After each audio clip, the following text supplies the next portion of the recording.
I just realized I had to click something. Okay, I'd like to call the meeting to order, please. It's 7 o'clock.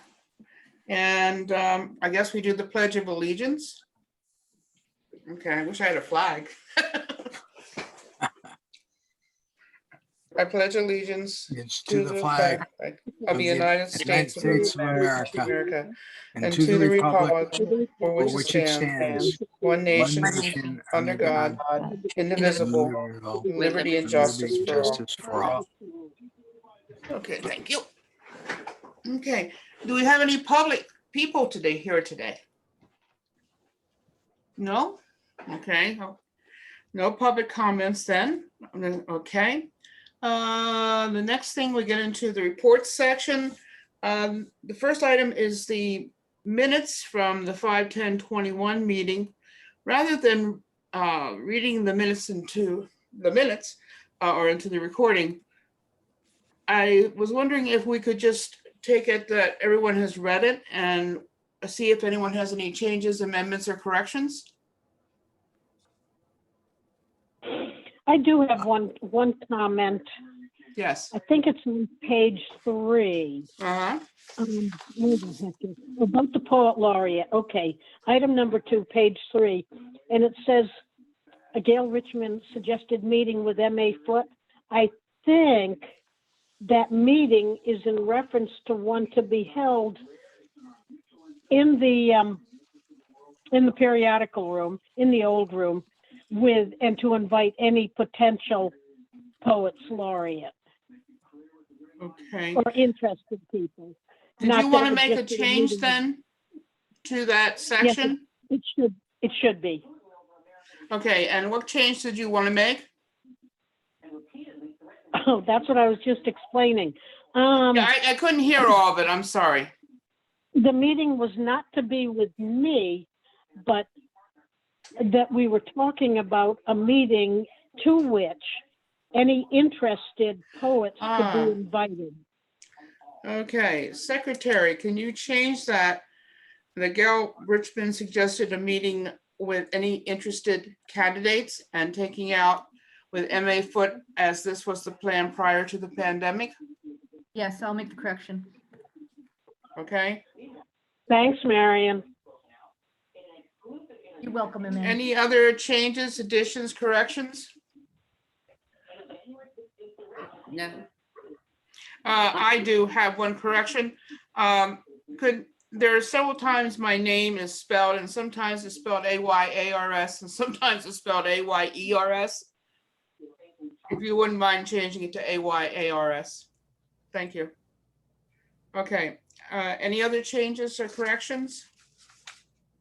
Hearing none, do I have a motion to approve the minutes? So moved that they be accepted as corrected. Second? I do. Okay, so that's MA with the motion and Dale with the second. Okay. All those in favor? Aye. Aye. Aye. Opposed? I think the ayes have it. Okay. Moving on, then, next item is the financial report. So Has everybody had a chance to look at that, by the way? Yes. Yes. Okay, good. Excellent. the budget status is page 7 and 8 in your packet. And we are approaching the end of the fiscal year, so most of the accounts are fairly well spent down. We have a little bit left in a few of them that we'll be paying a couple of recurring bills going forward, and we'll probably end up giving a little bit back to the town after all is said and done. Okay, how much do you anticipate having extra? It looks like it'll end up being a couple $1,000s. I don't know that it's extra so much as the way finances were made a little bit differently this year. So we had to ask for permission to spend money past a certain point. So Okay. I would have put in a few more orders, I think, earlier had I known. Well, that was quick. Yeah. Money comes, money goes. Did anyone have any questions on the financial report? Okay. Is moving on to the next item then. Library director. Okay. Moving through the packet on page 9. So the library is settling into our old hours. We advertised all of our changes in the River East, the town manager's newsletter, the library newsletter, and on social media. I don't think the JI or the current published our submission. Patrons are still figuring out when we're open, and I expect that'll continue for a while longer. Staffing the extra open hours hasn't proven to be a problem. The loosened restrictions that we were excited about in May were undercut somewhat by the state's announcement of even looser restrictions. So masks are now optional for patrons. And for now, the town is having staff wear masks when they are in public spaces and allowing employees to take off their masks when they are in staff-only areas. Restrictions regarding in-person programming haven't changed, so any children's or young adult programming still needs to be held outside unless we hear otherwise from the health district. We posted a few nonprofit meetings, and the adult chess and knitting groups have begun meeting again. This year we'll have 3 distinct summer reading programs, one for children, one for young adults, and one for adults. If you look past on page 11 through 17 or so, you can see that I included the summer reading bingo activities for teens and adults and children. They look like fun. Thanks, Dale. Yeah, I think it's going to be a good set of activities. I love the teen component, Kevin. I have 2 teenagers and they're very excited. So well good. done. I hope Yeah. they take part. Excellent. So this will start up on June 25th, so a week from Friday.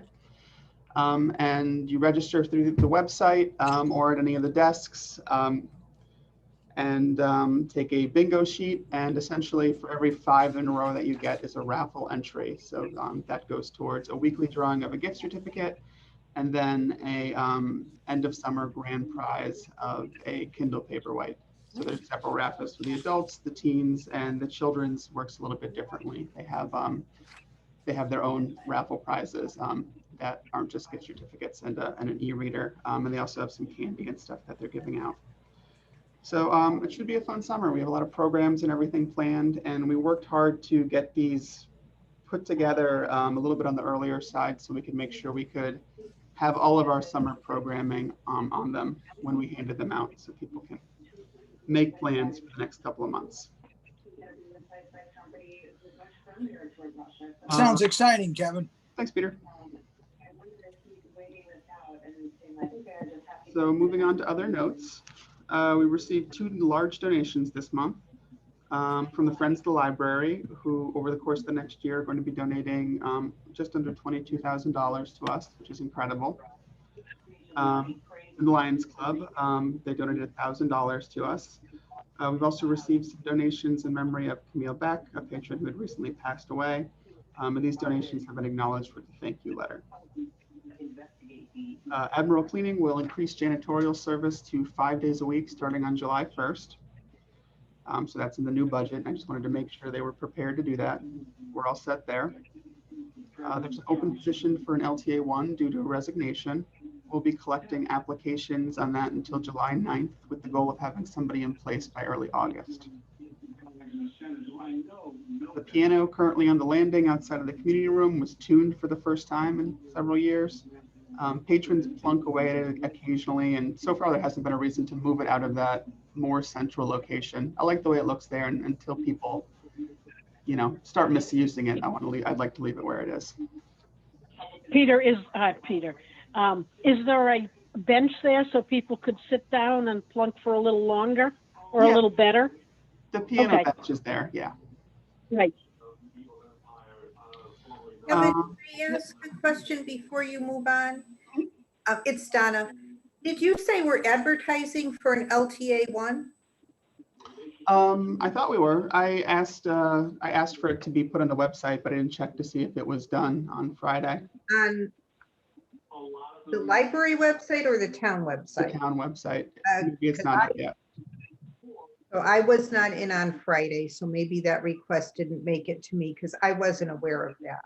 Okay, then, yeah, I'll touch base with you after. Okay, thank you.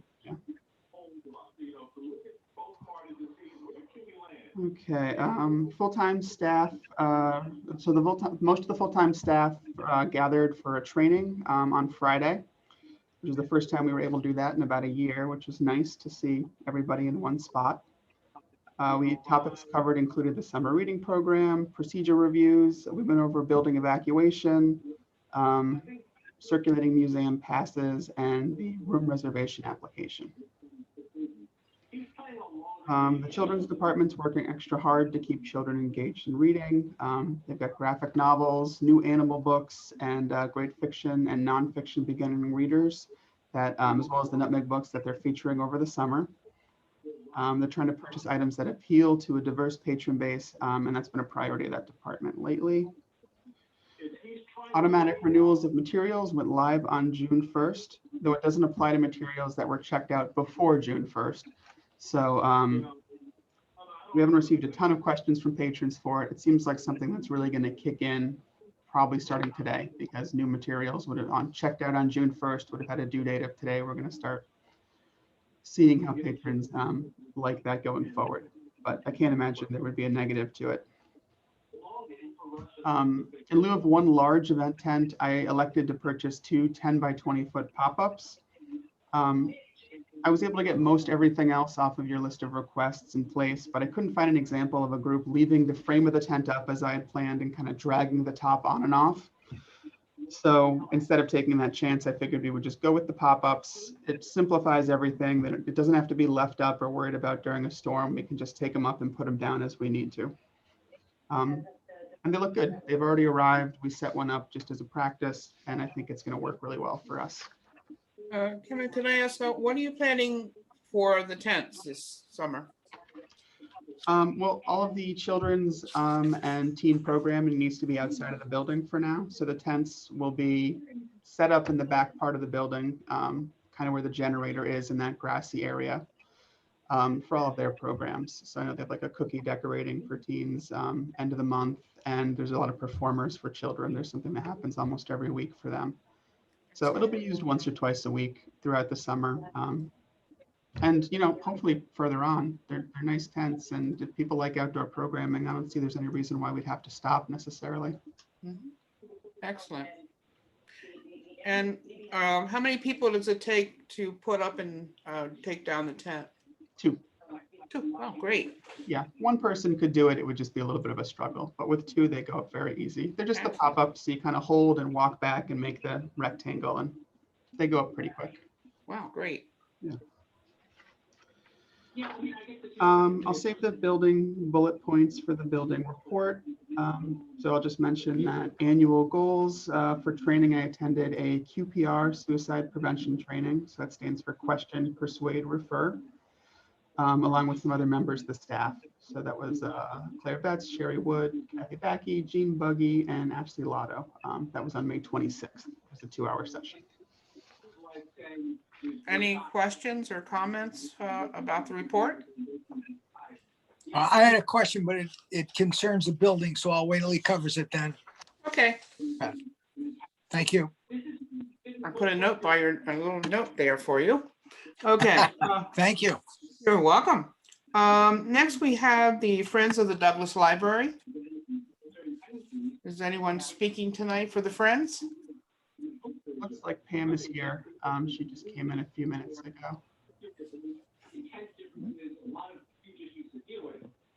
No? Oh, Pam, you may be muted if you're speaking.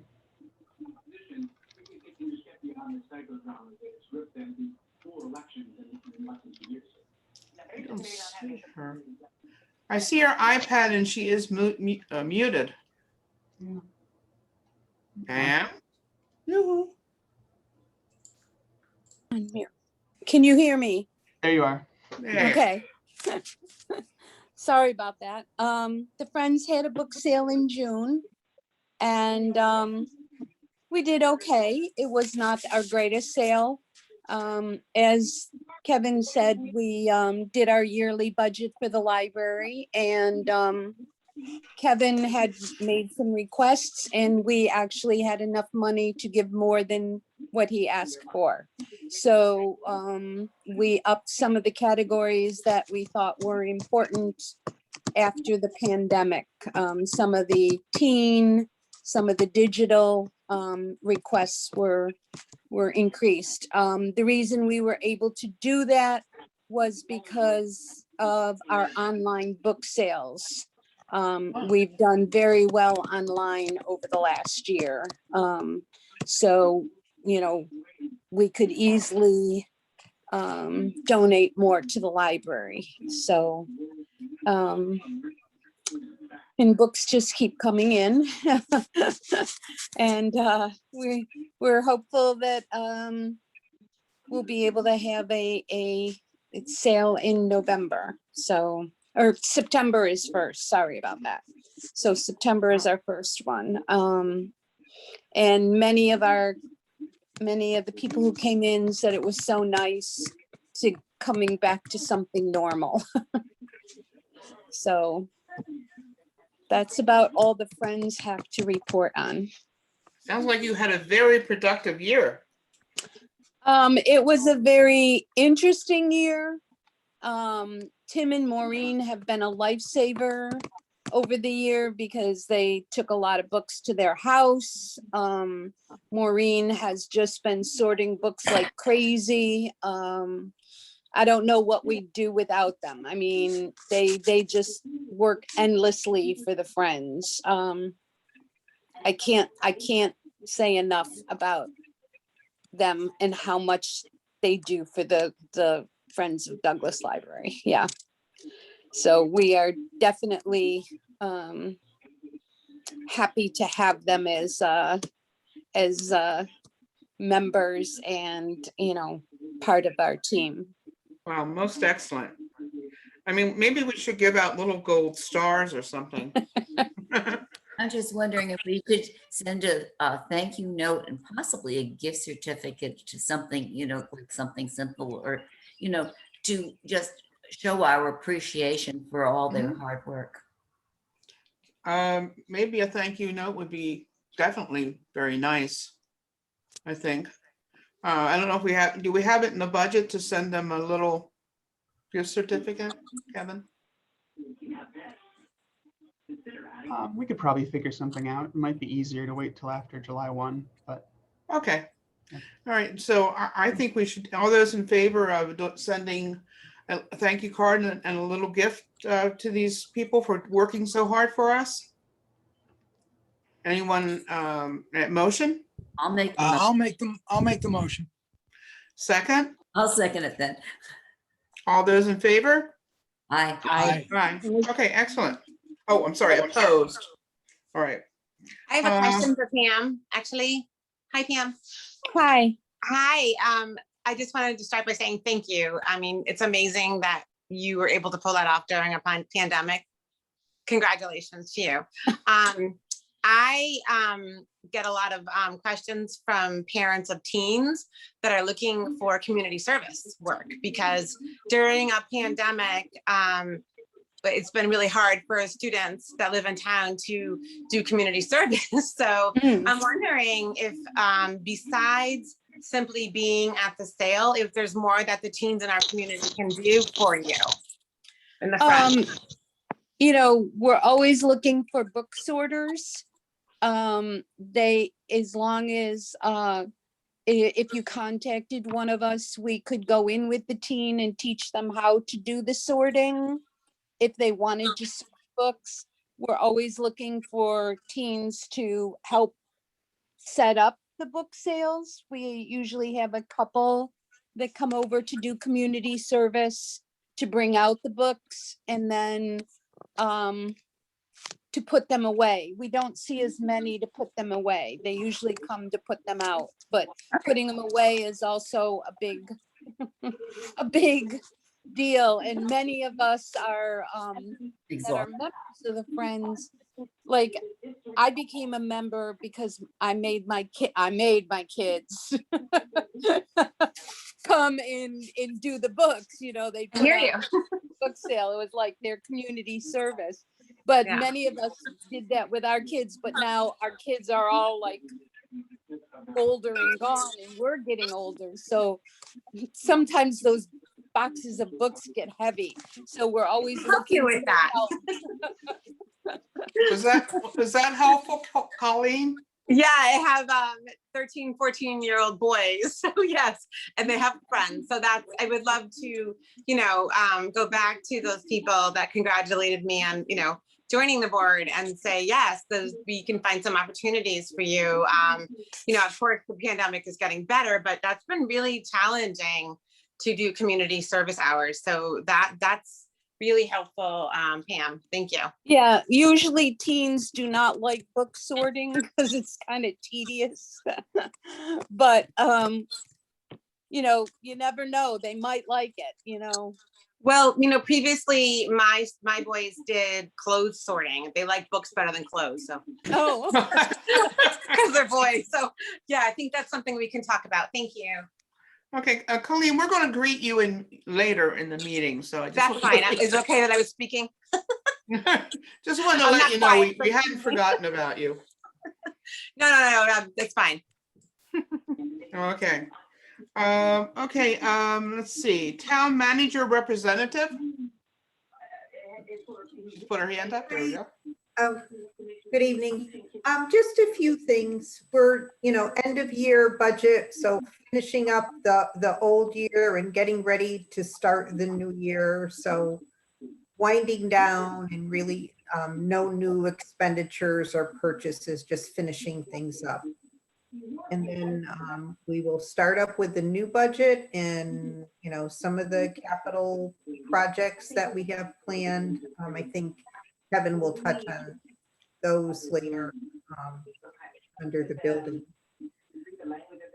For COVID, we're pretty much fully opened in our buildings and getting back to normal. We are going to be discussing at the selectmen's meeting this week, resuming in-person meetings or what the plan is for that. So at this point, mostly still virtual unless there's a reason to meet in person, and as long as the board or commission knows they can safely meet in person with proper social distancing. So a couple of our boards have resumed in person, but most of them are still virtual. Wow, that's good news. We've got a couple retirements. Our Parks and Rec director has retired, and Mike O'Leary, our town planner, is retiring. They're both still going to be doing some work for us, but they're no longer in the offices full time. So we're working on getting those replacements, but big shoes to fill in both instances. Mm. And just a reminder on the emails that we had, set up the email for the board members. And I know some people have successfully set up their email, and I think some may still be trying to work that out. So if you need any help with that, let me know, and hopefully we can get everybody set up soon. Donna, I will be calling you on that. All right. And I just want to check, Colleen, we offer the town of Hebron email address to board members. If you would like one, I can have it set up for you. The rest of the board members do use it. So what would be the advantage of that, Donna? Because I already have 4 emails, so I'm not sure I want 5. The No reason advantage. the main advantage is that we do all the filtering and all the archiving, and you would not have to worry about having your personal computer potentially open to discovery. And the chances of something like that happening with the library board are pretty slim. It's not like an appointed board or that we do business that could be considered I don't know, potentially life, lawsuit Sure, involved sure. or anything like that. But it does take, some of that responsibility away from you and transfers it to the town. And it's just a cleaner way to keep. And if you ever want to run for president, this could be a big issue. That ship may have sailed, but thank you. I will give that some thought. All right. That's all I have.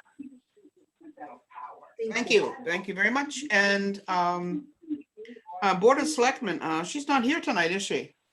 No, I don't think she's here. Do you think we should send her a get well card or something? No? She's not here because she had an injury, right? Oh, I didn't know that. Yeah, I don't know all the details of it, but I know she is recovering from. Okay. If that's the case, Pat, that makes all the sense in the world to me then, to send her some type of a get well card or a thinking Yeah, of you I card. think, like a thinking of you card. Just so everyone knows, she reached out to me to apologize for missing the Board of Selectmen meeting. She said she never had it and told me in advance she wouldn't be here tonight, which was a very sweet gesture. So just, I think it would be super kind, a thinking of you card. Yeah, for sure. Okay, that's part of, you'll have to take that out of your slush fund, Kevin. Sure, that's no problem. Yeah, even if it's a email card, some of them are pretty cool. So, yeah, because she does give a lot and has given a lot to the library. Okay, Chairperson, I don't really have much to present at this time. I think we're doing very well. I'm very pleased with the meetings. I'm going to try to keep them moving more quickly if I can, so that we can, wind up by 8:30. And does anyone have any questions or comments for me? I think you run a very good meeting. Thank you. Thank you. I try to keep it, we've got to keep it exciting. We can't all go to sleep. Okay. Now, that would move us on quickly to old business, and that would be where we get the building update. Okay, not a real lot in the building update this month. So the building committee will be meeting on 6/21 to discuss the next steps of the roofing project, seeing what needs to happen so it can go out to bid. I'm going to see if I can attend that meeting. And we're still waiting on the windows to arrive. That's something that, since they had to be reordered, they should be, I think June was kind of when they should be arriving. So I'm going to give them another couple of days and I'll reach out to them this week if I don't hear anything. But they're usually pretty good. Once they arrive, they do come right in and get them installed because they don't have anywhere else to store them. So they want to get them in as fast as they can. The smoking light ballast that was in the reading room that caused the building evacuation in early May has been replaced. And then also ESC came on site to do a seasonal startup of the air conditioning and found that the system wasn't working correctly. So they ordered some parts and they were installing them today. I don't think that it was completely done, but it seems like they were making progress on it. A couple of zones were having trouble cooling down to the temperature set point. Not that the building was uncomfortable, but just a couple rooms were hotter than others, and they're working on it. That's what I have, but I know, Peter, you have a question? I had a note here that said Peter. Yeah, I had a couple of questions. Kevin, you want to bring the group up to date on the situation with the trees in the north parking lot? Sure. Yep. The parking lot behind the building has 4 small dead trees in there that need to be removed. They're not like large. They're probably, I don't know, 7 feet tall or so, 9 feet tall maybe. And we had somebody from grounds come over last week and take a look, and he said they should be able to replace them with living trees. Good. I too am going to try to make the building committee meeting on the 21st. And Kevin, I had a little bit of a concern when I read your report regarding ESC My concern is the system is virtually brand new and they're already replacing parts. Is that going to allow, are they going to allow us to extend our warranty or something on that? I haven't asked that question. They were in the process of, this was like their first turn on and it wasn't working correctly. So it's not necessarily that parts are wearing out or anything. It just seems like it wasn't put together 100% right, and they're remedying that now. That's a question that I can ask though. Yeah, please do. I want to make sure we're not on a hook a few months or a year or so down the road with possible problems that exist today. Yeah, especially with the roofing project coming up too. Because that will put a demand on the system too. You're right. So that's fairly new? Yes. Brand new. Yep. Okay. Okay, any other questions on the building or the trees or anything? Nothing else from me. Thank you. Okay, anyone else? Okay, I guess the next item is Poet Laureate. Well, I have a couple comments. I don't think the library has received any new poem submissions, or at least I haven't heard of any. When I was in touch with Gilead Hill in the last couple of weeks, I asked if they could submit some, but they don't seem to be able to do that. And they said to contact them again in the fall. I'm still wondering about that potential meeting in the periodical room of interested people if we were to publicize for poets and get them together. One of our interested poets, I read in this week's River East that he just lost his wife. So I don't know. I'm going to get in touch with him, but he could either be up for a meeting and perhaps presenting something himself or not. But I think he'd be excellent if he was up for it. Okay, is there an end time for the selection? So no, we have to get something started first. Oh, okay, that's good. We haven't officially announced it or received any applications, have we? No, we haven't put it out yet because we've never had an introductory meeting because of the pandemic. We were ready to go just when everything hit. That's exactly what I thought. When you mentioned Larry, I thought if he was you're just thinking he's a potential applicant, not that he has. Well, I know that he is, but he also has submitted a couple of poems. Right. But we you don't know, have an application yet. no applications, but I just think that if we wanted to have a meeting, to have something in the periodical room, that he might be willing to present something. I mean, he is a teacher. He's well published. It's a thought. Can I just say, I talked to Dan Taggart today. His mom, Dottie Taggart, is 97, has lived in town for her whole life. And she's written quite a few poems. And so I suggested that Dan submit some of her poetry. And he thought that was a wonderful idea. Oh, good. That is a good idea. And I was hoping to get, and I'm also wondering about during the children's programs and so on, if such could be mentioned and they could be invited to submit little poems, whatever they may have done also. And if it could be in the newsletter. Sure, yeah. We have the reoccurring statement in the newsletter. We can maybe make it clearer that I think it says poets of all ages, but maybe we can make it clear that children can absolutely submit. Yeah, and before we have events, it would be something that we can kind of announce as we're mentioning other things that are coming up. Would be great. And since we are doing in-person programming, the idea of doing some sort of a get together for poets in the reading room, we could definitely do that. Hors d'oeuvres and having it be more like a cocktail party type thing, maybe not just yet, but we can certainly have an event where they read poetry and talk about the idea of a laureate. My Okay, two cohorts on the committee are not here tonight, so I'll have to be in touch with them. I'm here. This is Althea.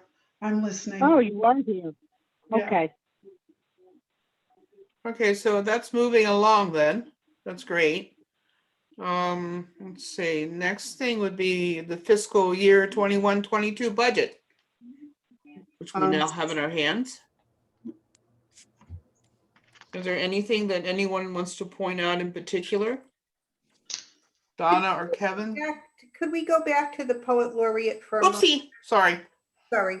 So if we're at that point, should we do a formal announcement and make the applications available? It seems like if we're going to start holding events or talking about it with the public, we probably should make that formal announcement and make the applications available. Well, I'm thinking invitation at least to meet. And then, of course, the applications could be available there, then and there, and follow up with that. Or we could do it either way.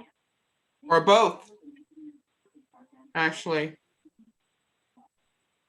Yeah, I think we need a formal announcement, to kick it off.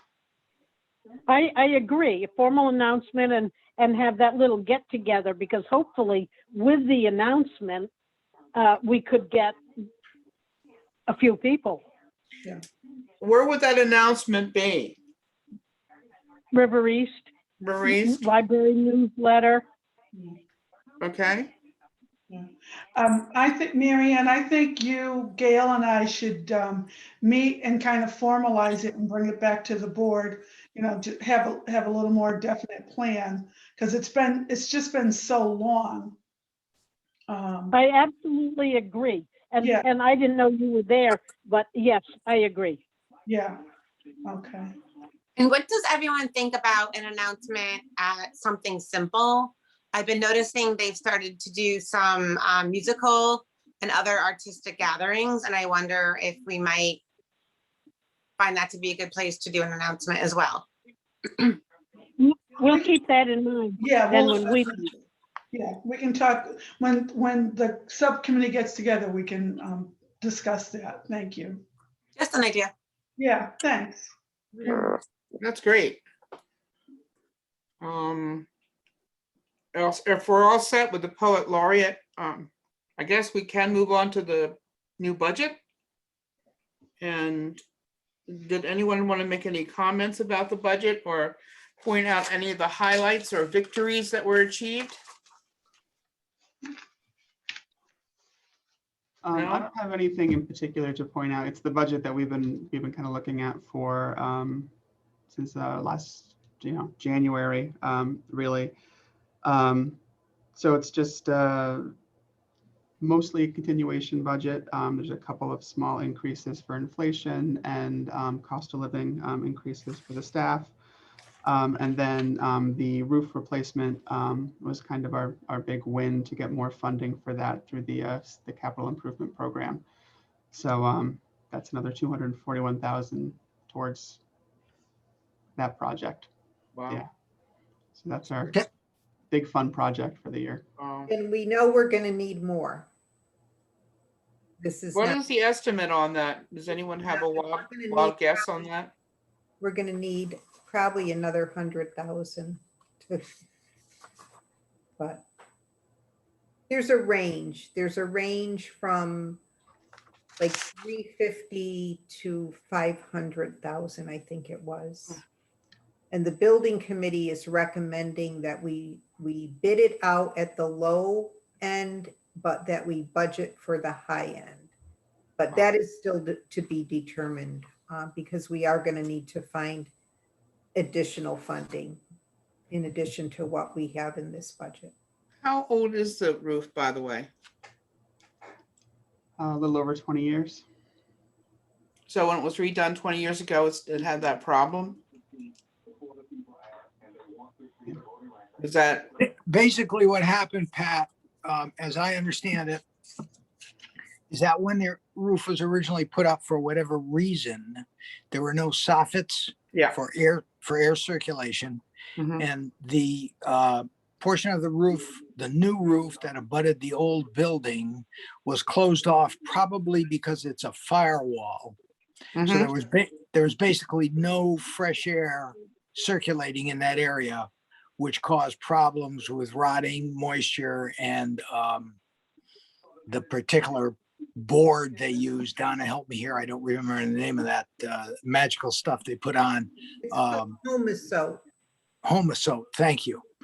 So that's basically what's going on. There has been a professional come in to give the town their recommendation as to how it should be fixed and how it should be applied to a new roof.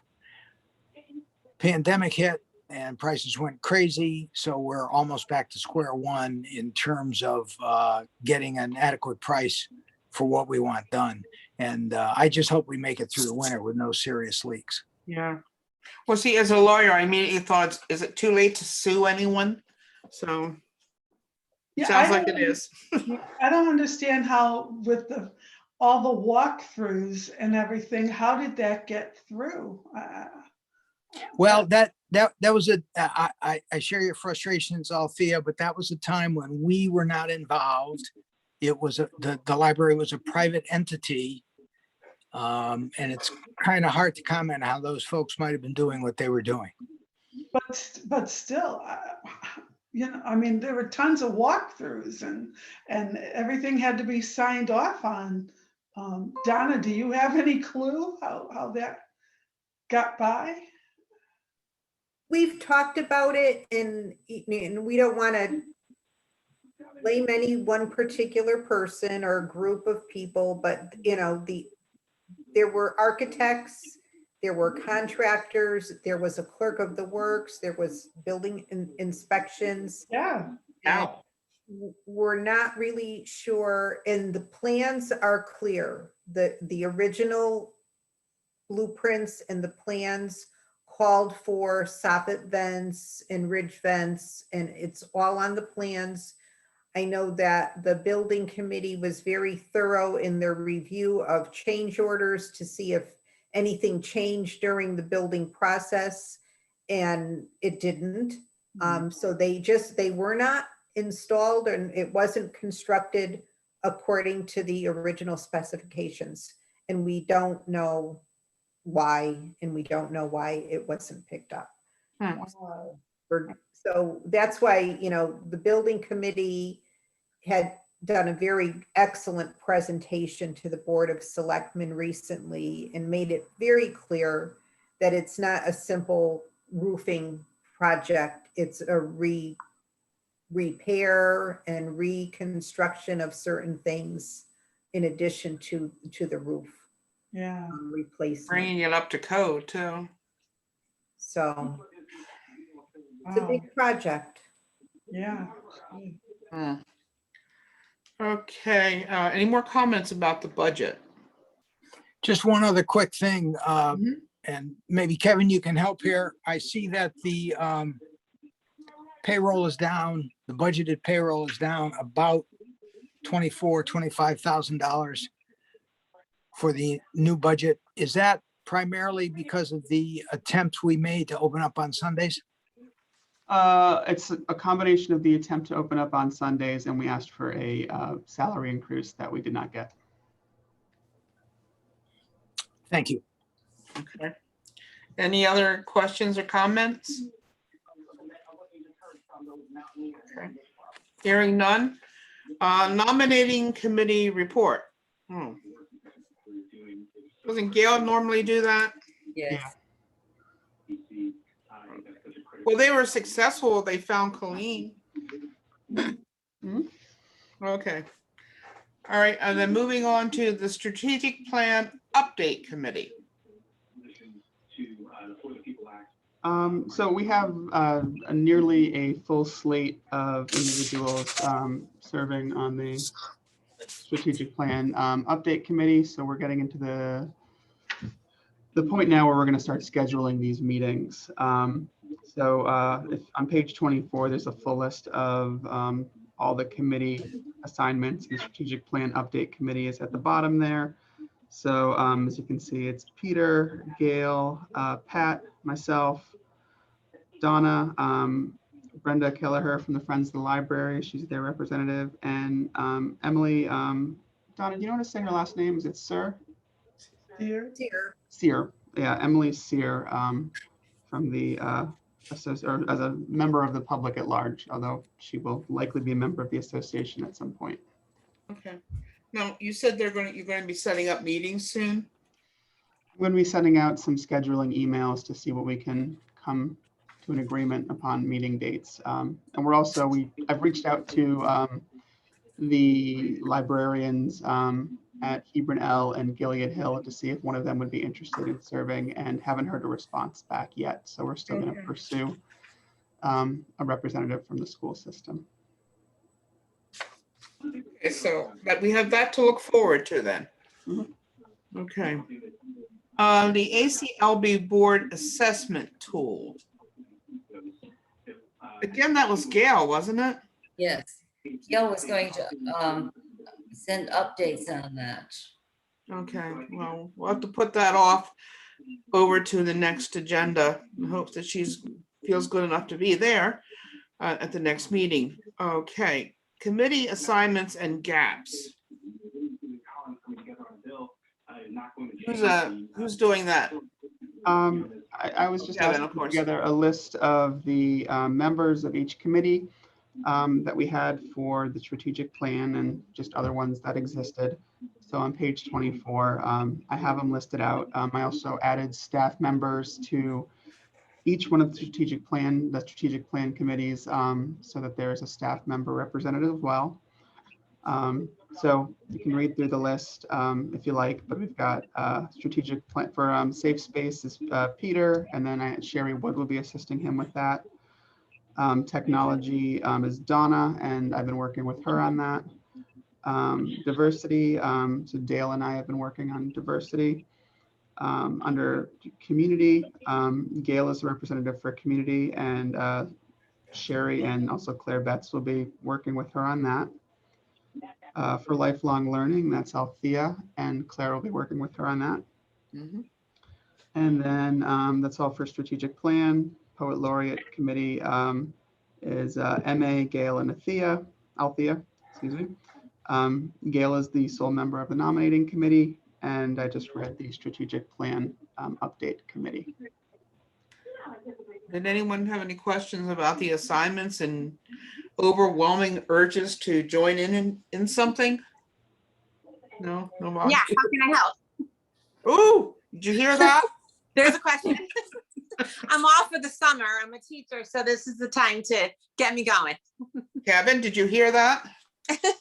Colleen, if any of those strategic plan committees are something that you'd like to be interested in, I'd say you're kind of free to join whichever one you'd like. Yeah, I see that you're on a lot, Kevin. I would say my strengths would probably be technology or lifelong learning, since I'm a teacher, but I certainly don't want to take anybody off of anything.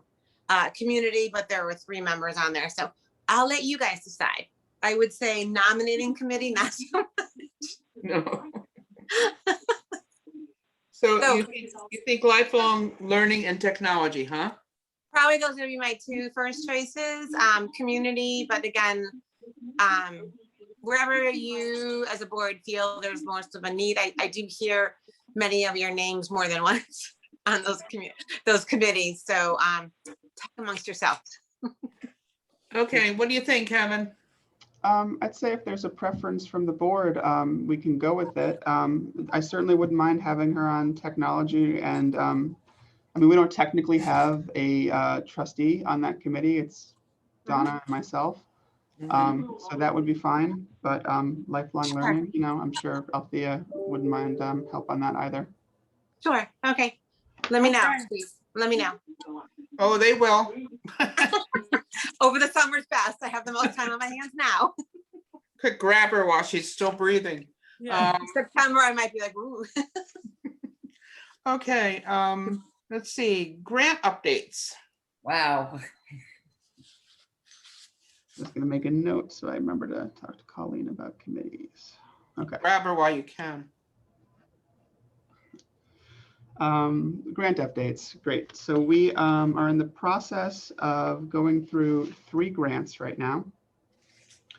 The ARPA grant, the American Rescue Plan Act. So that's the one that's through the state library for a little under $17,000. I've been putting together proposals with that and working with the staff at the state library to figure out exactly what fits. So page 25, 26 are just an overview of the grant, which we talked about last week. Page 27 is the proposal that I've put together that was approved by the state library. Doesn't mean we're locked into this. It just means that if we submitted this, it would, be accepted. But I wanted to run by, show you guys what we were working on and get your input. I also, for this grant, what's perhaps as important, we need to talk about the Child Internet Protection Act.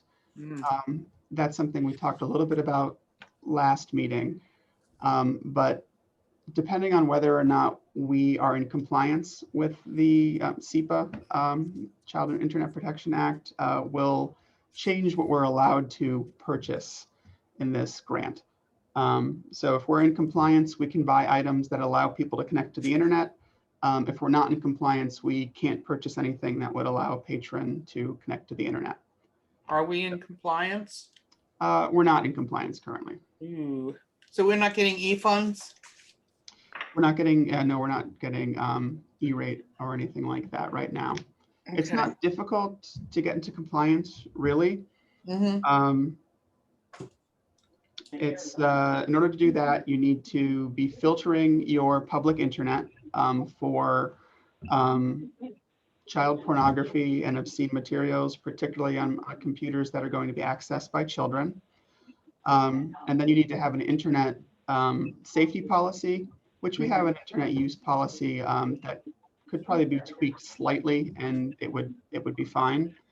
And then you have to hold a public hearing on internet safety in the library, which we can do. A lot of times I hear that those aren't tremendously well attended by towns that have done them. So the main point of discussion, and this is something I'd like to introduce under new business when we get there, is whether we'd like to get in compliance. And I think the main, the controversial point there is whether we'd want to introduce some sort of filtering onto our public internet or not. So I guess just to put a pin in that, maybe we can speak about it later on in the meeting, but I can just go over what we're looking at right now with the current grant proposal. Okay. So the first item is Ruckus 310S. It's 4 of those. Those are to extend our Wi-Fi out onto the full footprint of the library property. So each one kind of will just shoot it out in the direction that it's faced at. So one for each side of the building. And then we can kind of tune it a little bit so it ends around where the library property ends. We're also discussing potentially pushing it a little bit further than the library footprint, but we don't know exactly how or if we can make that happen. But the technology, I think, will be able to. It's just whether the bandwidth can handle the extra and whether we can send it in a direct enough path that we're not just giving a bunch of people free internet in their homes. So that's the Wi-Fi extension. The water fountain / water bottle filling stations are the same sort of thing. That's something that is allowable under the grant as a hygiene improvement, having water bottle filling stations instead of water fountains. And our water fountains don't have A lot of them have an add-on that you can just kind of pop on the top of a water fountain for a water filling station. Our models don't, so we'd have to purchase new water fountains. It's really only a matter of another like $200 or $300 versus the adaptation kit, and that would replace the fountain on the first floor and the third floor of the building. It's worth noting that the grant doesn't cover any sort of installation costs for any of these materials. So I've been working out, seeing what that number is going to look like as well. When I spoke to was it Bradley Plumbing, and he said he thought it would be about $450 to install 2 water fountains. That's for both or each? For both, it's my understanding. As long as everything, you don't know what you're getting into until you open it up. But if everything seems like it should be, but that's what he thought it would cost. Oh, and with the Wi-Fi extension, our IT company thought that the installation of that probably would fall under their standard service agreement with the town, so that there may not be any additional installation on that. Knock on wood. I hope so anyway. Also looking at webcams for public computers. Just the idea of people doing more Zoom calls, we could hook them up to the public computers on the adult floor. This is something that may end up getting cut, because we're slightly over the amount that we would qualify for to get us closer to that number. Circulating technology, a big part of the grant is that they want us to make Wi-Fi more available to Wi-Fi and devices to access the internet more available to patrons in the community. So they're really pushing the idea of circulating laptops. So this is for 2 Chromebook laptops and a couple of cases. The Chromebook laptops they're managed by the library. There's not any ongoing fee with that. You pay for it all up front when you purchase the technology. These also would have to be filtered with the same filtering software as the rest of the library for us to be able to purchase them with these funds. Chromebooks are nice from a privacy point of view because they don't really store much of anything on the computer themselves. It's all in the cloud. So patrons can kind of log on with their own Google account, and then when they log off and get the computer back, they're not going to be leaving behind items on the computer. So then an outdoor locker system is the big purchase in this grant, which is an outdoor locker system. It's 17 small lockers that we would be able to place holds outside of the building, so people would have access to holds 24 hours a day. They operate with a tablet that's built in that when you place somebody's hold in the locker, they get sent a text or an email, whatever they prefer, with a code that they can either type into the locker or a QR code they can scan, or there's also an app that you can just press open locker and it opens the locker. So it's a touchless way also of distributing materials. Question on that, Kevin, Yeah. before you move on. Have you talked about that? It's going to be outside of the building, right? Yeah. Have you talked to planning and zoning or the historic properties commission on that yet? I talked to Mike on planning and zoning, but I didn't speak with the historic properties committee. He told me that because it's an accessory use, it's not something that would need to go through the committee, but that I should speak to him when I know a little bit more, just so he can make sure it looks like it's going to be installed correctly and in a good area. So I haven't gone further than that because I didn't even know if we're getting it yet, but I should reach out to the historic properties. Before, if we do go through with it and before we make any purchase, then we would need to just finalize that with him. And then because it's in the historic properties district, we gotta make sure that it's okay. Yeah, so beyond just the zoning plan, it's got to be, does it have to be approved by the Historic Properties Commission, or is it just kind of, because I know that there are stricter, Quick question. Will it be attached to the building and is it under the overhang? it will be attached to the concrete, in front of the building, and it is under the overhang in my current vision. I don't know exactly where it's going to end up, but that's where I see it. Okay. So that's the locker system. One issue with the locker system is that there is an annual fee for maintaining the technology, which it's like a service agreement for the laptop, and it sends updates to the technology, which it comes out to $816 a year. The first year or so of that can be paid for through the grant. The grant can fund it up to September 2022. So if we get it installed in the next couple of months, we'd have about a year with it before we would have to pay anything out of pocket. I was working to not have anything recurring when I was putting this grant together. But I kind of came to the point where I thought that this, since it does expand our service in a way that would, I think, open up people that couldn't make it to the library before to pick up items, I think it may be worth the extra cost. It's not a huge cost. It's not something we're budgeted for now, but at least we have a year to see if it's, something anybody's going to use. And that's what my thinking is on that. So I would understand if there's pushback there. Yes, I ma'am? had a question. If with the way it works, we buy it and then we have a service agreement. Is that what you're saying? Yes. Okay. So once we get it, we're stuck with it. We're stuck with Basically. this, depending, unless we can find a workaround. It's just technology. And I assume if we found a way to make the lockers work without their application. Is it possible to lease or rent them instead of purchase it? Or, and have we checked with any other area towns or small towns like us who use them? Because it's a big expense if it's not going to work for us. It's a big expense. I didn't look into leasing or renting because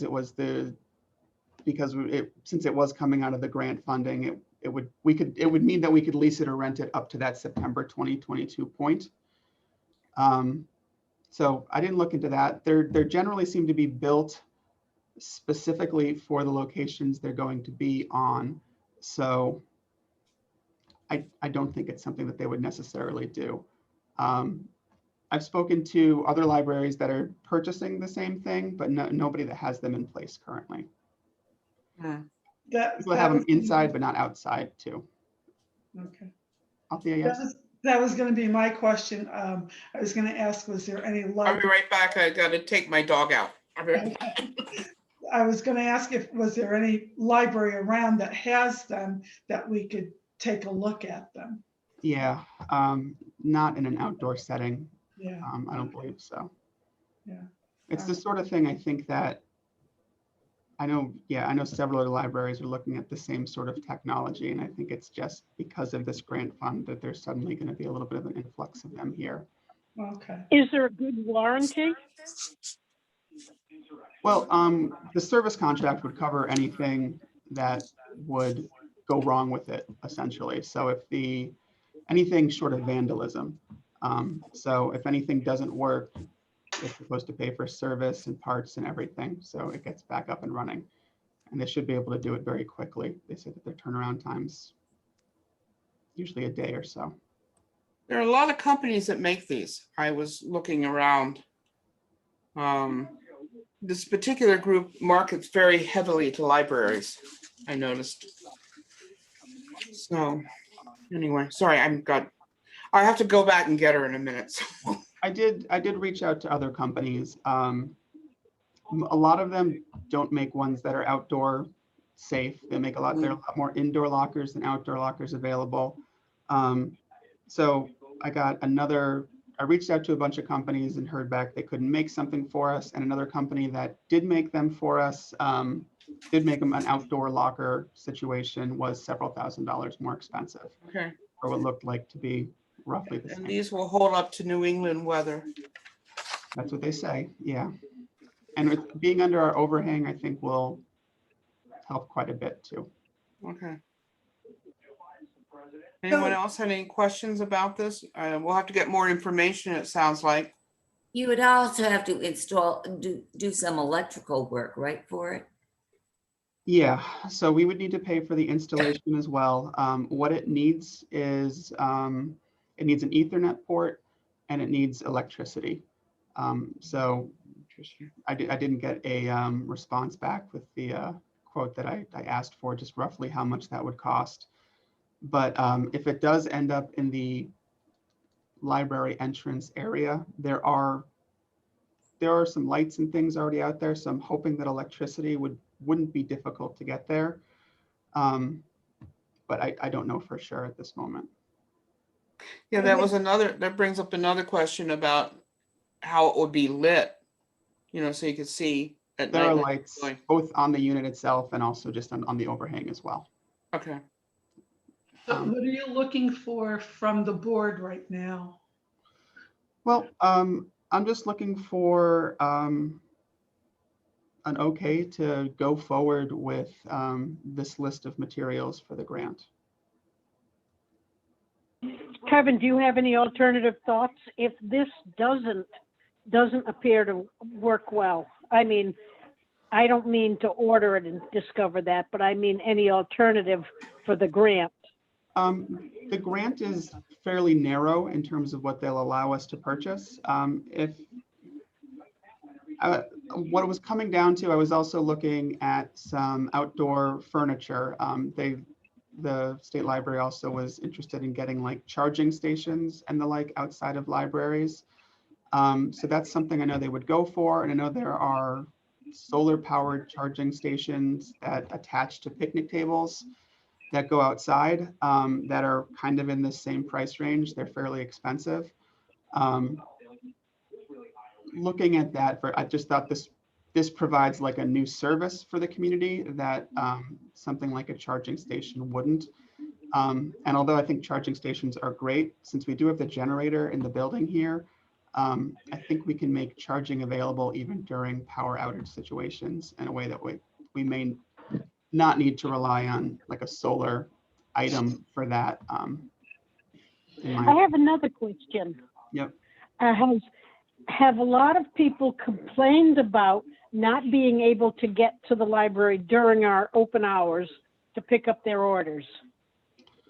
That's a good question, Emma. I don't hear it all the time. I recognize that people place holds and can't pick them up. The patrons that come in here seem to be able to make our hours, so it may not be the best group to ask of them. But I know that we have working people that getting out and being able to pick something up before 8 o'clock, 4 days a week, or not being able to pick up anything on a Sunday. I've got to imagine that there would be people that would have an interest in that. Kevin, how many holds do you have for a month? I mean, how many times does this happen where someone's doing a pickup? We generally have 25 or so holds happening at any one time. So yeah, I don't know how many we have for a normal month. And the turnover on that, probably 50% of them maybe get picked up every day, I'd say. Oh, so people call in and you hold them, and then a few days later, you just put them back on the shelf again? We hold them for 5 days before we put them back on the shelf again. Okay.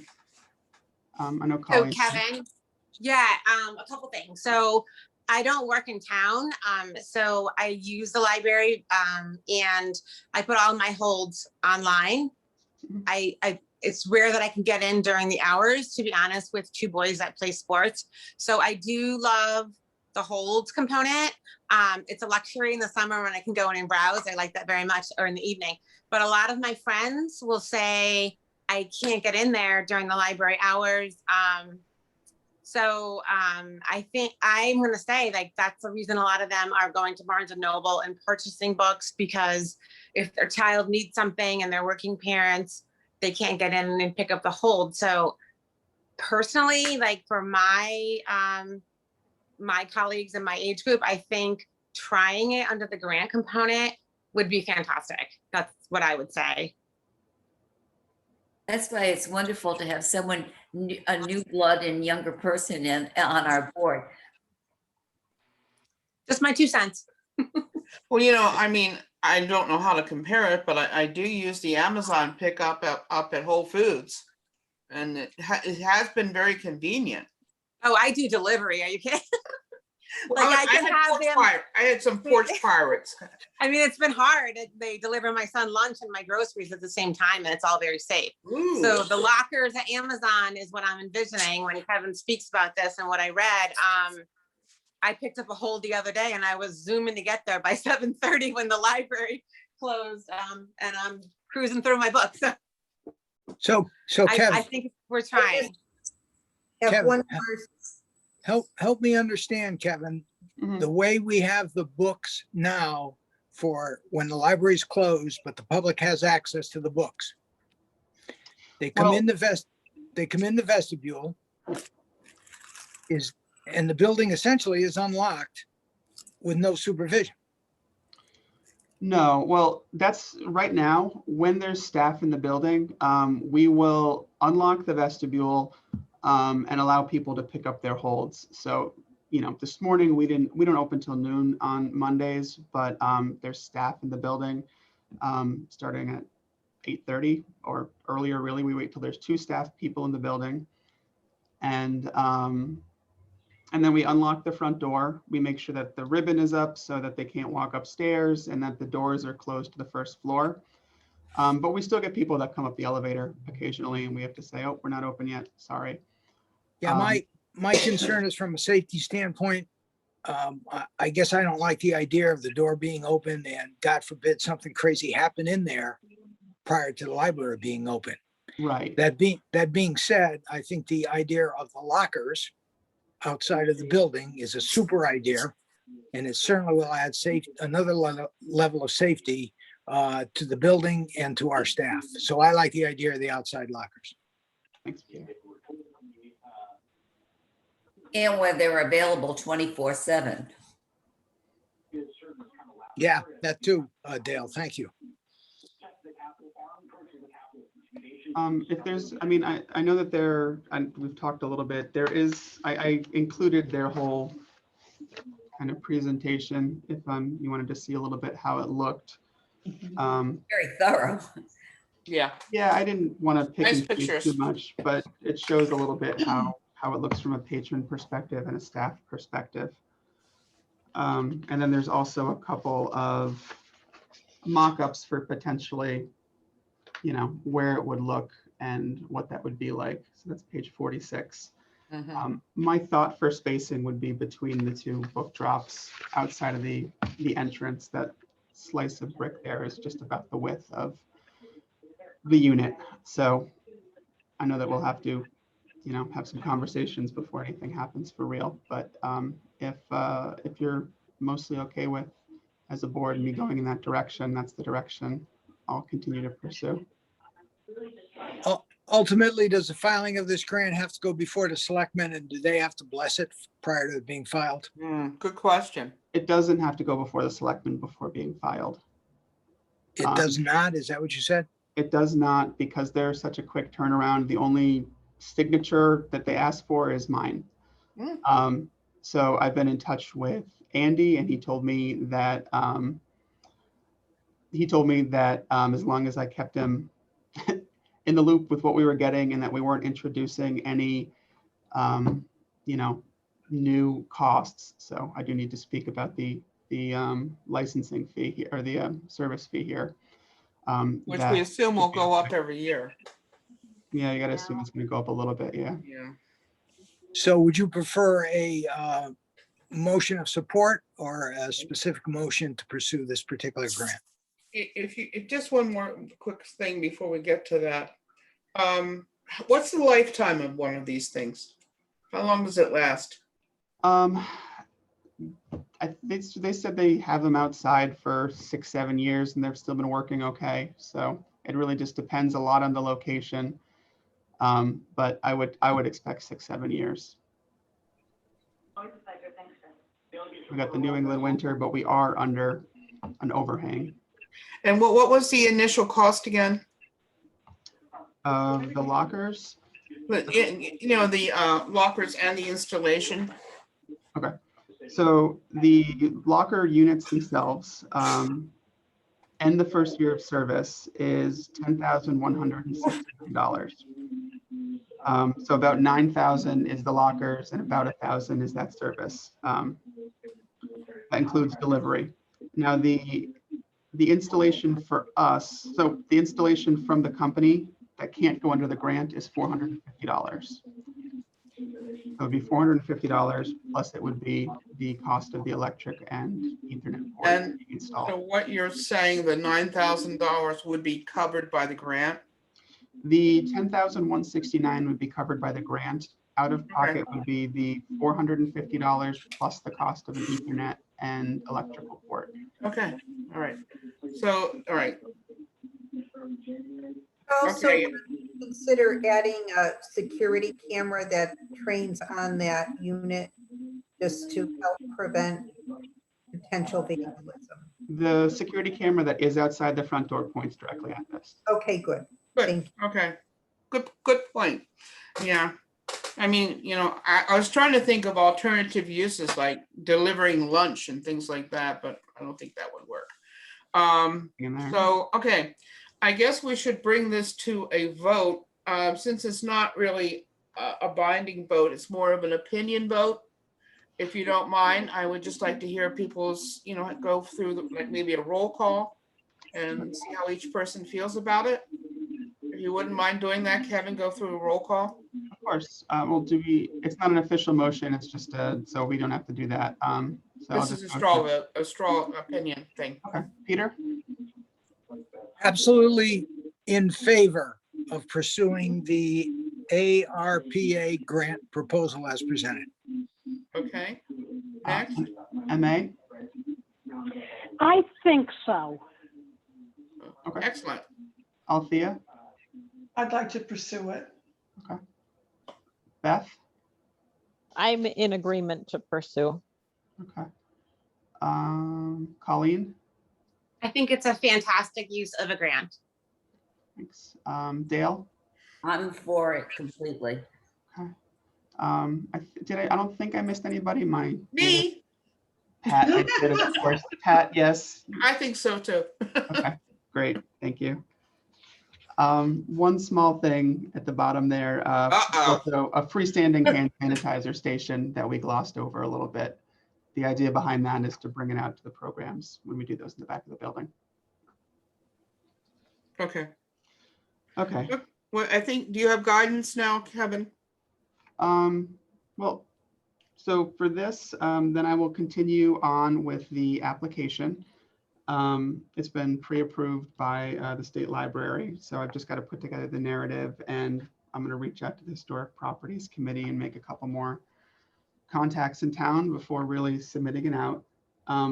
But we also need to, as presented, the board would also need to agree to seek SEPA compliance as well, so that Child Internet Protection Act. Oh, SEPA, yeah. So I'm surprised we don't have it already, actually. yeah. And I mean, I know there's not a lot of e-funds available to a small library like we are, but so it just strikes me funny. How many computers are used by kids? We have 4 set up. We don't have there's not really a lot of child usage of the computers in general. It's more their parents using the computers while the kids are playing. Okay, but they are accessible to children if they want to use them. Oh yeah, those are the 4 on the children's floor, and then we have another 8 on the adult floor, excuse me. That, you know, children could potentially use too if they needed to, but the 4 on the children's floor are specifically for them. But to be able to get the grants to approve like the Wi-Fi extension and so forth, we really need to Yeah, have you do. in place. Absolutely, Dale. Yeah, Absolutely. for the Wi-Fi and for the webcams, if we do those, and then for the circulating technology for the laptops, all three of those, if we weren't in SEPA compliance, we wouldn't be able to get Yeah, through a so grant. it's crucial. Yeah, and what does that involve? Software? It's software. Yeah, it's so I spoke with our IT company, and there are some freely available softwares to us through CEN. So I don't think it'll. They told me I don't need to purchase any hardware or anything like that, and that there won't be a cost for the filtering. They just need to implement it. Okay. And this can be turned off by by library personnel in case somebody wants to do actual research. Yes. Okay, by request. And any idea about what the cost is? For the filtering, Mhm. there shouldn't be. There, I've been told there isn't a cost. Oh. Well, then we should definitely go right ahead. It's more the, I think it's just more the kind of philosophical issue that I know probably about half the libraries in the state are SEPA compliant. It's not uncommon to not be SEPA compliant, but it's a potential freedom of information. Some libraries are not comfortable filtering anything at all. From my point of view, in this particular item, from the libraries that have it in place already, I've heard nothing but good things about the filter. It's unobtrusive. You're not running into it every time you Google Middlesex or something like that. And you can turn it off if you ever need to. So since it sounds like it works well to me, and then like, even though we say we're not filtering now, if somebody's looking at pornography on one of our public computers, I'm going to tell them they can't do that. I don't have a filter in place stopping them from doing it, but I have a staff member that will say you cannot look at that here. Informationally, it's sort of okay, but it creates an unsafe environment for everybody else. Right. So I don't think we'd be censoring any more than we already are just by it being a public place where people are existing. Yeah, one of the things that is interesting is that there have been a couple acts before, and even this one, the Constitution, it was declared unconstitutional because it inhibited free speech over the internet. So, so what they did was they came up with this program that rather than saying every library had to have it, they came up with the idea, well, if you want to get money from particular funds, then you have to be compatible, or, you know, in compliance with this to get the money. So that is the chief concern about that we're inhibiting free speech. And also, I don't know about this town, but other towns, people have actually objected to it. So what do you feel about that? Do you think people will object to having these filters? I know Donna's got her hand up. And Althea may want to jump in here too, but with a lot of newer members on the board, when we reviewed the library board policies years ago in the internet policies, we had quite lively discussions about filtering and not filtering, and you know, people have strong feelings both ways. But at that time, there was a, you know, a definite decision to not filter. I personally believe that we should be doing some level of filtering. But there was, you know, a definite decision years ago, but a lot of things have changed since then. So Althea, I don't know if you have anything to add to it, but you know, there was some reason and history behind where we are today. Yeah, no, I remember that, but I remember what Pat said though, in order to get certain resources or something, I thought we had to go along with some filtering. Yeah, a lot of libraries have decided that it's not worth it to get the money And Yeah. because the communities feel so strongly about filtering, or the people in charge feel so strong Yeah. about filtering. Donna, do you remember what the reasoning was, why they didn't want to filter?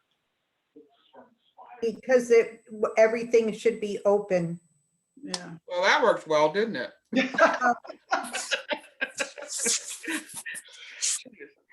I think different, I think different people have different Yeah. feelings on that. And I remember, the staff at the time didn't believe that we should be filtering, and, several of the board members. What if, this is going to say, when you say block or filter internet access to pictures that are, obscene, that means the child can't come up and say, hey, I want to look at pornography and get it turned off, right? No, for children, they can't get it turned off, but an adult that shows like they're using it for reasonable research, then we're allowed to turn it off for them. Okay, and you said this isn't really a large investment. It's more of a philosophical issue. Yes, yeah. Yeah, well, actually, First Amendment issue. Okay. All right, do you, anyone else have any comments or thoughts about this? I mean, is anybody who's like really partial to pornography or anything that? No. Right. I couldn't resist. I don't know. Do the schools filter? Does anyone know? Colleen? Well, I could go on and on and on, but I'm trying to pick my battles here. I think 100%, particularly those computers in a public place in our library, should be filtered. Because parents believe when they're wandering off and browsing the library, which is they should be able to do that, their children are, safe. And I can tell you, I teach in Glastonbury, but even nevertheless, with our filters, sometimes students will innocently stumble upon things and become horrified. So I'm in favor of filtering. Maybe we could have some in the adult section that are not filtered. But I think the children's very much should be, because innocent things happen. And is that the most of the policy in the schools? They did filter when I was teaching in Hebron. I've since retired from our local The system. schools do filter for pornography. Yes, web they did. browsers. Yes. Okay. I mean, I can tell you, I teach Spanish in Glastonbury. I have to get permissions approved for my students to go on a website where there's Spanish language, because the filters are that strong that they just, the way that they're in place, don't recognize what could be, and they'll remove them for me, but I personally feel it's very important. Well, I had a personal experience with this. I was buying a kayak, and I wanted to get a special type of paddle. And I thought, well, it was an open computer, and I thought, well, I'll just get it at Dick's Sporting Good. So I typed in Dick's paddle, and you cannot imagine what I got. Well, you could imagine what I got. And, it was completely innocent. So, I mean, it was amazing. But, I tend to say, do it. And then if someone objects, deal with it. I'm sorry. That's how I feel. Yeah. Do you need a formal vote on this, Kevin? I'd like a formal vote on this. Okay.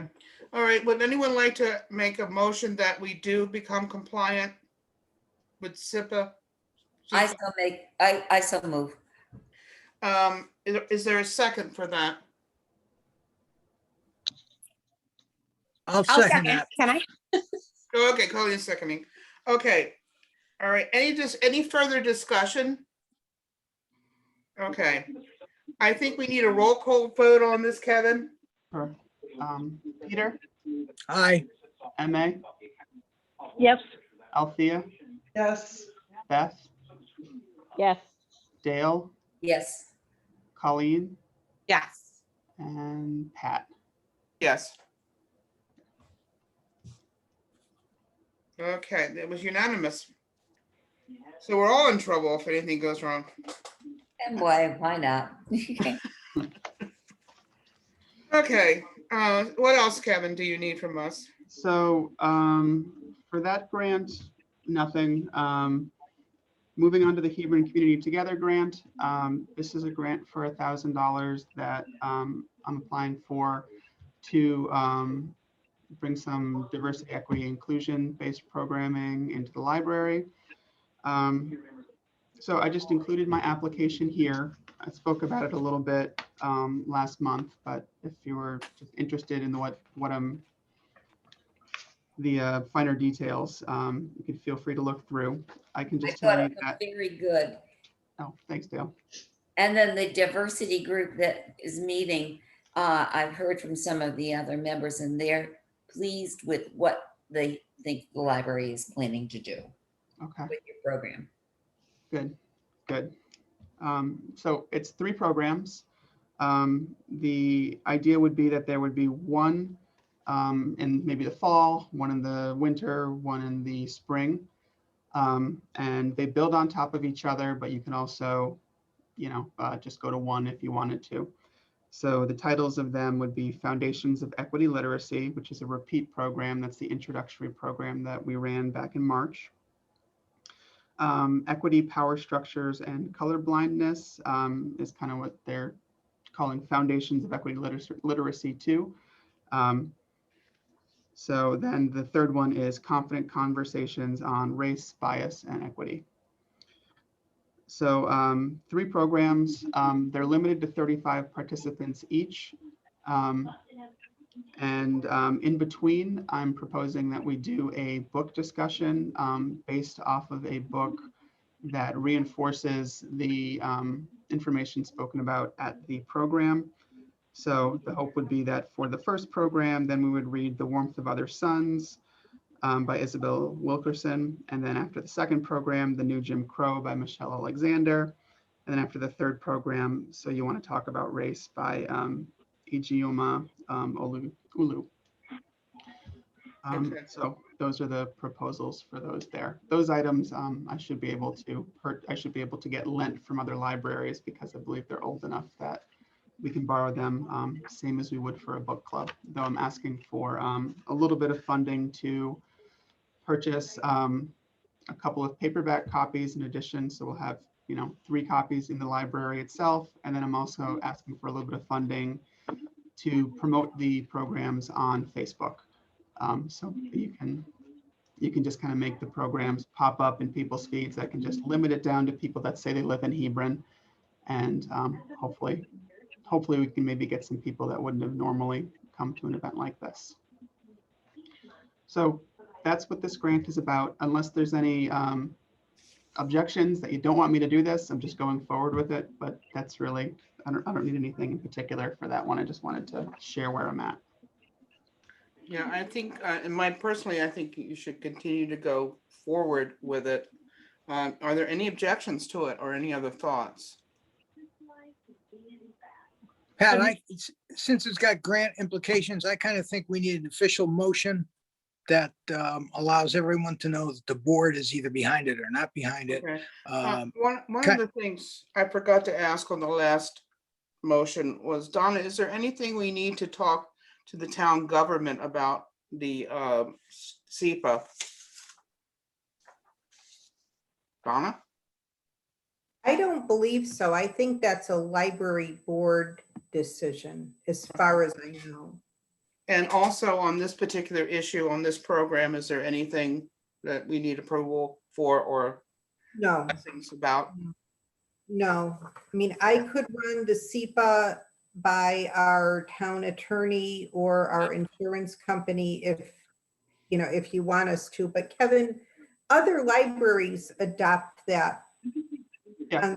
on their own, right? I think that's a library board decision. Yeah, I don't think the issue is going to come up unless someone's, actually goes in and objects to it.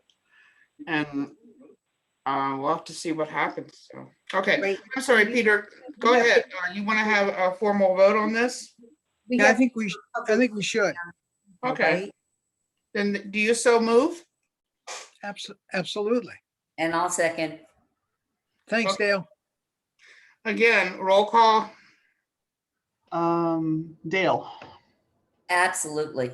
Peter, Absolutely. MA, Yes, Althea, Yes. Beth, Yes. Colleen, 100%. and Pat. Yeah, definitely. Thank you, Peter. You're welcome. Thank you. Yeah, thank you. And then the third grant is the Connecticut State Library Building Grant. So this is a grant through the library, the state library. They have funds for doing renovations of libraries and creating new usable library spaces. So it was suggested that we look into this as a potential way of getting revenue to help pay for the roof. I've got some mixed signals as far as whether that project qualifies or not. So we're going to have to make a case for it. But it's still, I think, going to be worth putting in an application, because if we can, if they'll give us $100,000, we'll take $100,000 for sure. So I think it's maybe a little bit of a long shot, but I think it's probably worth pursuing. So that's not due. It's due at the end of August. I need to put a letter of interest in by the end of the month that just says I'm planning on applying, and then the rest of the materials need to be in by the end of August. Okay, so we This could is a be, matching sorry. grant. Matching grant. Yeah, so it's right. It would match whatever the town puts into it, but since we already have the funds set aside to pay for the majority of it ourselves. We would be matching it anyway. Would you have more information on this? Because right now it sounds a bit vague about what it will be. We have more information at the July meeting.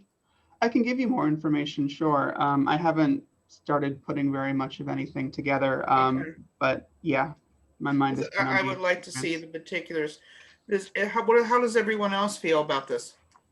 I think it'd be great if we could get it. I say go for it. Yeah. See what we can do. Go for it. Yeah, and then when you get something more particular, we can do a formal vote on it in July. But it sounds like a good plan to me. Well, Kevin's been very busy writing these grants.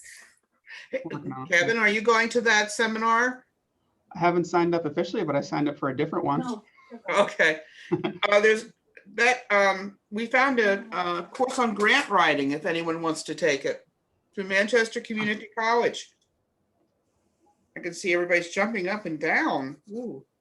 Donna's got her hand up. No, I already took a grant writing course. I'm good. But what I was going to say is this one will have to be approved by the Board of Selectmen. Yes. So we have plenty of time for that. Okay. So we should aim to get it on the selectmen's either their July, I think it's July 15th or one of the August meetings. Okay. And it says notice of intent by June 30, Yes, so just a notice of intent letter. and then application deadline September 1. I think it's August 31st, but yeah, one of those two. Yeah. Will that give us time, Donna, to actually have a decision? Do we meet before that Yes. deadline for August? I think we meet the 11th of July, the 12th of July. Would that be enough time, Donna? Yes. Okay, excellent. Okay. Would they need the full application just together, Donna, or just like an outline of the application? A good outline would suffice. Usually we try to include the grant application, but even sometimes grant applications are all online now. So we just give them a summary and just would need to know if there's a specific resolution that the state requires. We want to make sure that we do it right. Okay. We won't need the completed grant application if it's not available. Okay. So then Pat, will hold off until our July meeting to make a motion for Kevin to pursue this and for us to, Yeah, for Yeah. the official submission. Right. okay, good. And Yep, bring it to the attention of the Board of Selectmen. And Good. see. But you are doing the letter of intent. Yes. Yes. You're moving forward with the letter of intent anyway, correct? Yes. Right, Okay. yeah, that doesn't put very much skin in the game, as they say. Because we really do No, need. but more you have to information. do it. Yeah. Because, yeah, okay, that would be really nice to pursue. Okay, Pat, any more grants? uh, Pat, Yeah, before we leave the grants, I just want to mention to Kevin, on page 53, that there's just a typo in 3A. The 1, 2, third line from the bottom up in 3A. Change the word as to A. Just take off the S before did you. you teach English? Yes, some, yes, and at the middle school level, I taught English. I thought so, okay. Thanks, Althea. I do have a draft that's went over once more, but I think I missed that. I don't remember making that correction this morning. Yeah, and that would slide right through, any board It's program. hard to do your own stuff. It's so hard. Yeah, and after you read it about 6 times, you don't see it Yeah, anymore. no, I know. Yeah. Okay, anything else on grants? No. Okay, moving on to number 9. I think that's Gail's also, isn't it? Yes. Yeah. So last month, I think that the board essentially accepted the evaluation form with a few changes. She was going to make the changes and send them out. So I'm not sure if that happened or not, but I didn't see it come through. I haven't seen anything I yet. haven't seen it. It may not be something that needs to be on the agenda next month, but we can check with Gail. You check with Gail. Would you mind doing that? And that way we'll do whatever we need to do. Because I mean, it's her form and her evaluation. Yeah, because I think it was approved. So if it's just like, here's the final copy, it might not need to be. Okay. The dinosaur footprint comes back again. The dinosaur footprint, I think we're at a point, we're right back where we started from, I think is where we are. No, I've been in touch. I had to push Gilead Hill like crazy. I mean, I had to contact them about 3 times. And they finally said, no, we can't take it. We can't find a place for it. So I was going to contact Hebron, but then I figured it's very end of the year. Let me wait until the summer to contact them about it. Okay. Okay. Kevin, can you live with that? Oh, of course. It's fine where it is. It was just a little bit more space that we could use for something else, but it's not like it's a problem where it is. I just kind of slid it back into its spot.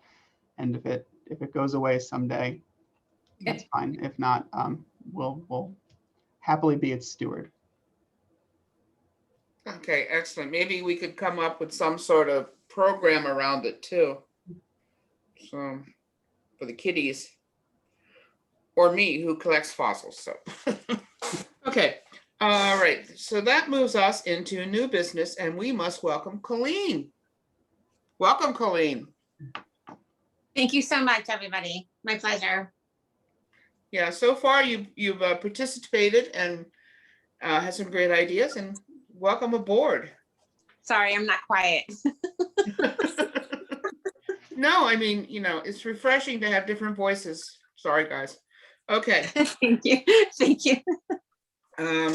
Anybody else want to say anything interesting about Colleen, or do you want to wait and talk about her after she's off?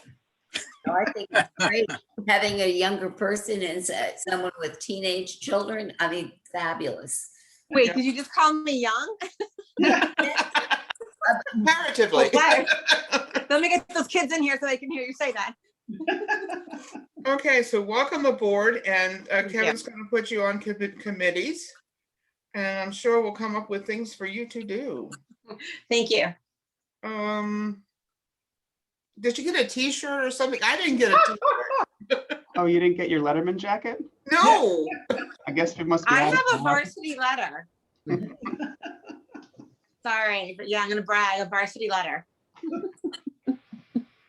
Okay, any other new business?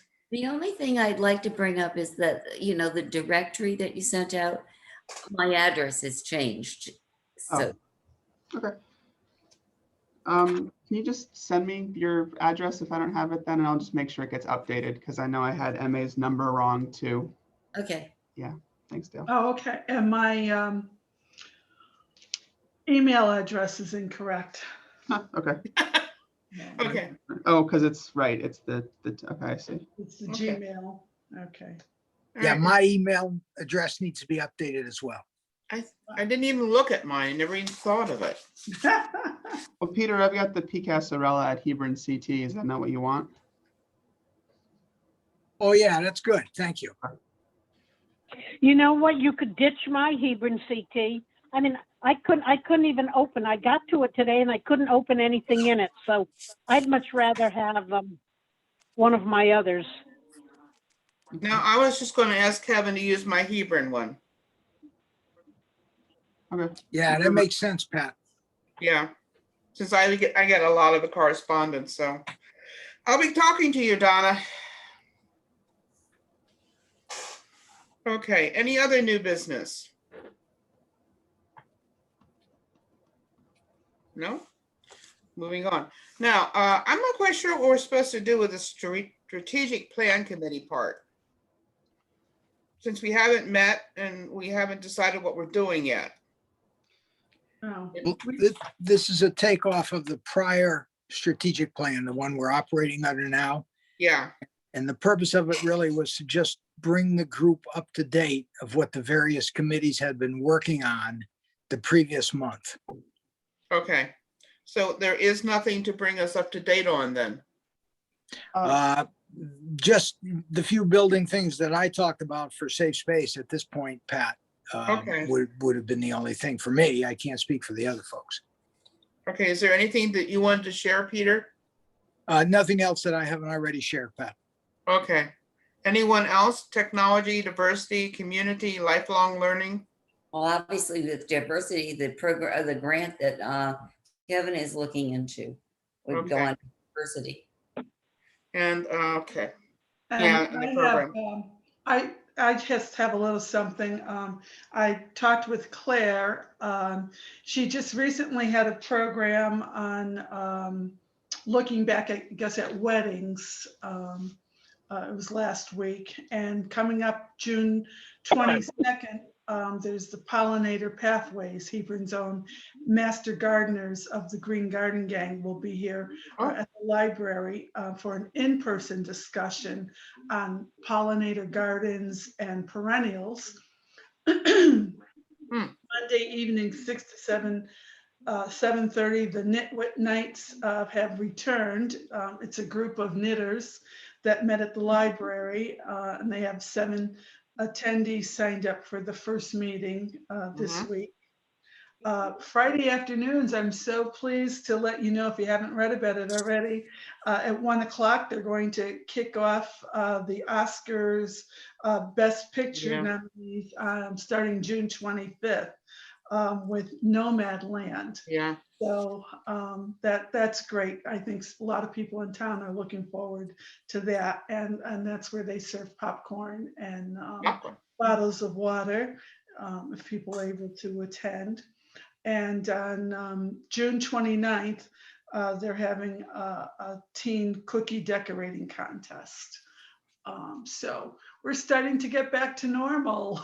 This is great. Yeah, yeah, really good. So Claire's been busy with, trying to get them, people back in the library and booking programs. So I'm hoping to have more things to announce later in the future. Thank you. That's it for lifelong learning. Okay. Where did they show the movie? I don't know. Downstairs in the community room. Okay. There's a screen there. Okay. Donna's waving her hand.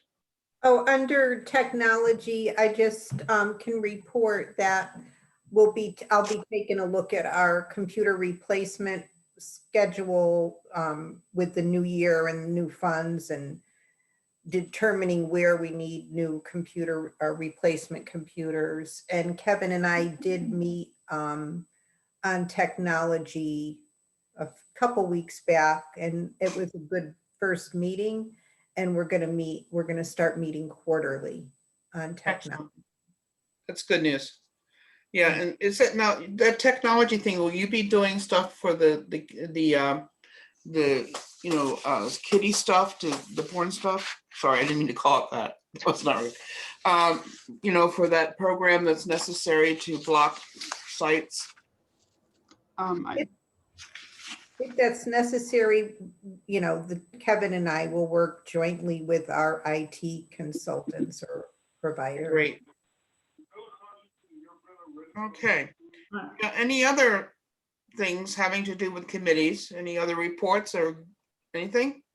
No, it's not committees or anything, but I had a long time wait to get into our meeting tonight. I was in the process of trying to text Kevin to see if I should start, log out and start again, but then I got got connected. I noticed that in the minutes, I guess it was, that I wasn't listed. Oh, And I think I I wasn't able to attend the last meeting, but my name wasn't there, so. so you weren't present? Right? And you weren't absent. You weren't. I don't know where I was, but I wasn't there. Ms. Secretary, did you hear that one? Yeah, I'll make a change. Thank you. Okay. Thank you. Okay, anything else? Okay, do I have a motion to adjourn? So move. Second. I'll second that motion. Okay, all in favor? Aye. Aye. Aye. Okay, then we are in adjournment at 8:52. Thank you so much, Pat. You